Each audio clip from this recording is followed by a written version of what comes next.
Hello, you beautiful people. So big goals can feel rather intimidating and kind of difficult, but what if I told you making and meeting these big goals can actually be super easy? Now, I work with a lot of people through life integration and one-on-one integration to help them really realize these goals, and I'm going to give you a few tips for free that just will help pretty much anyone under any circumstance to really get you started. So, where I think most people mess up when it comes to creating these goals and starting to take on these big goals and start going after them is they have this big picture in their mind. So I'm just going to come up with a random goal. Well, not so random, it applied to me. Moving to Peru. So essentially when I first wanted to come out here, there was a whole host of things that went along with moving out here, which was finding a house, getting residency, making sure I have access to good, clean food and water, making sure I was able to have access to internet so I can continue to work and create YouTube videos, and a bunch of other things. Now, all of that stuff was swirling around in my brain every single day where it almost felt paralyzing. And there were so many things that I could have done on the smaller end that I could have done at home every single day to help build that dream and make sure it came true like it did. And I finally got to that point, but here's some of what I needed to do. Now you might be thinking, okay, if I wanted to move to Peru, for example, how could I do things in my own house to make sure this comes to fruition? Now, first of all, I want to talk about two specific aspects when it comes to making a goal happen. The first one is actually doing it, going out and doing things to make sure that that goal happens. Now I know that one's super obvious and I'm not surprising anyone here. If you want to make a goal happen, you have to go do things to make that happen. For example, if you want to have a garden, you have to go plant the seeds. It doesn't matter what you do at the end of the day. If you don't plant seeds, you're never having a garden. So that's obvious, everyone knows that one.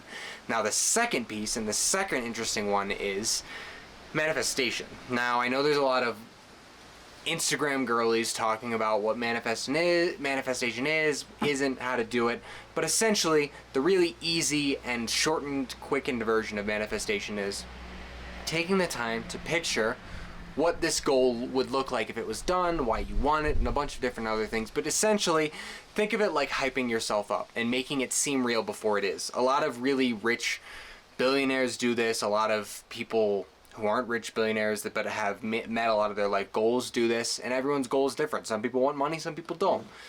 But essentially taking the time to visualize what it is. Now, you could do that through meditation, you could do that through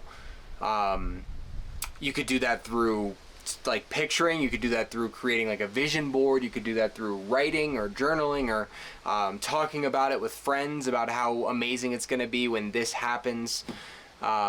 But there are many ways to quote-unquote manifest, but essentially putting energy out there into the universe of picturing yourself as this thing. Essentially, the mind is a really powerful unit. It is a very powerful computer. If it can picture something, it can usually make it happen.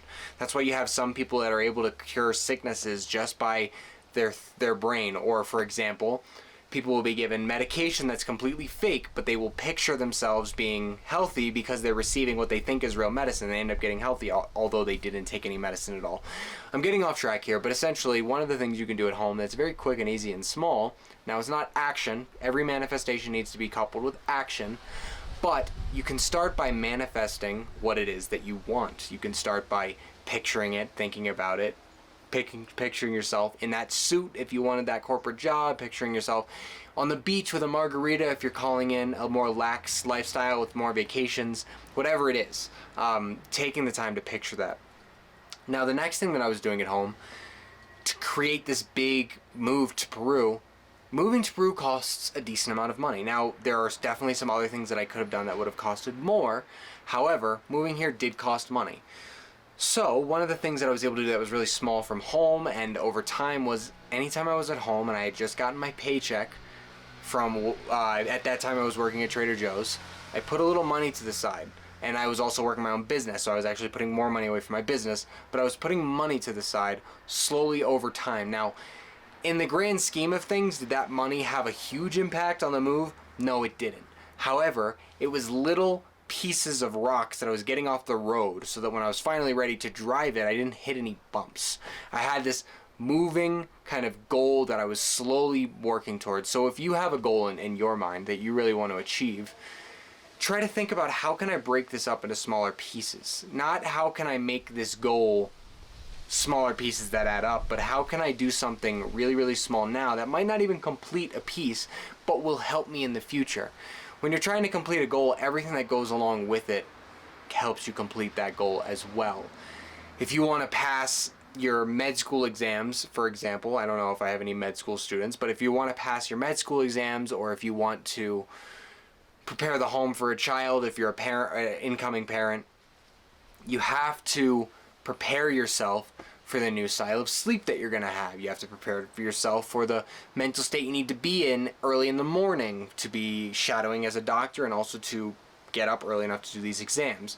I know these are really kind of random points, but essentially the point is there are many little things that come together to create a goal. And essentially, whenever you create a goal, you're slowly becoming a new person that has created that goal. So the me before I moved here and the me after I moved here are two completely different people. Now we have a lot in common, but we're two completely different people. And the me that it took to get here is different than the me that was thinking about getting here. So another thing that can really help is thinking about what kind of goals can I set? What would the me that's already achieved this goal set in order to get there? What would they do or be doing right now in order to get there? Now, of course, you need to rest. You can't be working 100% of the time. You need to take space for yourself and enjoy your life as it is. However, take a second to think. If I was already in this position, what would that me do? If I already ran a Fortune 500 company, what would that me be doing right now? Would they be staying up until 4 in the morning watching The Office? Probably not.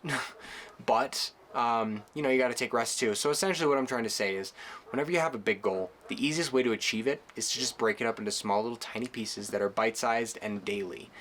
And also, if you can get in the habit of doing these daily bite-sized pieces every single day, it kind of puts you on this tremendous, powerful track to eventually just steamroll the goal altogether. I think the more time we spend on a daily basis, kind of like investing, rather than a just straight flat rate, like I'm going to do 20 hours of work on this goal right now and I'll come back to it later. If we can do 10 minutes a day towards the goal every single day, and then add in more when we can, instead of doing big lump sums of 20 hours, the goal will come true a lot faster because it'll bring compounding interest. Regardless, I appreciate you guys. I hope this video helps. Now, I do live in Peru, so I do a lot of crazy stuff, and I am willing to bet, wrong side, this video right here has me talking about something that has to do with Peru, or maybe about some self-help stuff, because that's what you tuned in for. Regardless, YouTube has picked this video out, and it's because it's perfect for you. Otherwise, if you want to see the other things that I do, as I do some pretty stupid stuff here in Peru, but for the fun, click this button right here, and it'll allow us to stay in contact so you can see when my next video comes out, so you can watch it. I will see you soon.